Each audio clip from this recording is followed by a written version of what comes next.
I'm meteorologist Nicholas Herboso. Today on Next Weather, we talk about the name Erin and the fact that, including the 2025 edition, the name Erin has been used 7 times in our hurricane history in the Atlantic basin. So hurricane names are used on a 6-year rotating list. So every 6 years, the same name list comes up. Erin first appeared in 1989, and you can see the track of it there. It was a storm that was way out in the middle of the Atlantic, a Category 2 hurricane that stayed in the middle of the Atlantic.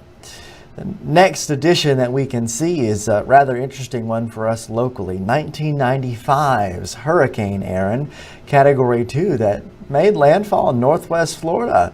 And we'll talk about that one in a second, a little local history for you there. The more recent ones, 2013 and 2019, were weaker systems, one off the coast of Africa and one off the east coast of the United States. Let's talk about Hurricane Erin of 1995. It had 2 landfalls, one in Vero Beach, Florida. It's a Category 1. And then, right here close to home, Navarre Beach, Florida is a Category 2. The radar loop that you see behind there is the radar loop from 1995 as Erin moved ashore. It was the strongest hurricane to strike the Pensacola area since 1926. And there were observed peak winds of 100 miles per hour in the western Florida panhandle. It really was an impactful system. Up to 7 feet of storm surge east of that landfall point, and some pretty significant rainfall as well for portions of our area, with some of the highest numbers recorded in Baldwin County, Alabama. So that's Hurricane Erin of 1995.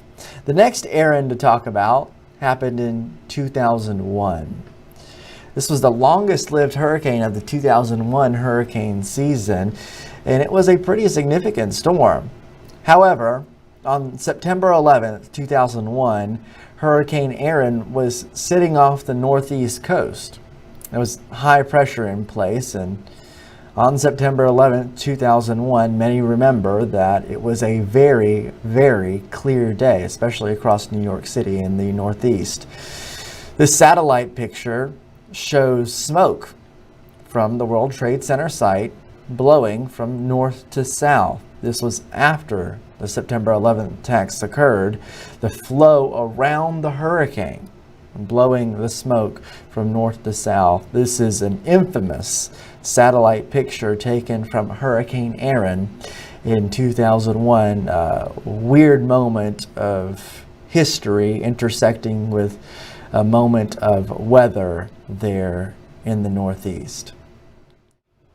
So that is the history of some of the storms named Erin. The way naming tropical cyclones works in the Atlantic Basin, it's done by the World Meteorological Organization. There is a list of names that repeats every 6 years. And in this case, the first time we saw the name Erin was in 1989, and that name repeats every 6 years, coming up again here in 2025. Now, particularly significant storms, think Hurricane Katrina, Hurricane Ivan, Hurricane Helene. Those storms that are particularly dangerous, damaging, deadly, those names actually get retired, so we do not see them again. So again, think Helene, Ivan, these major storms. Now, of course, Erin has not been a storm that has met that threshold yet, so it keeps reappearing, and only time will tell whenever an Erin will happen to be damaging to the point of retiring.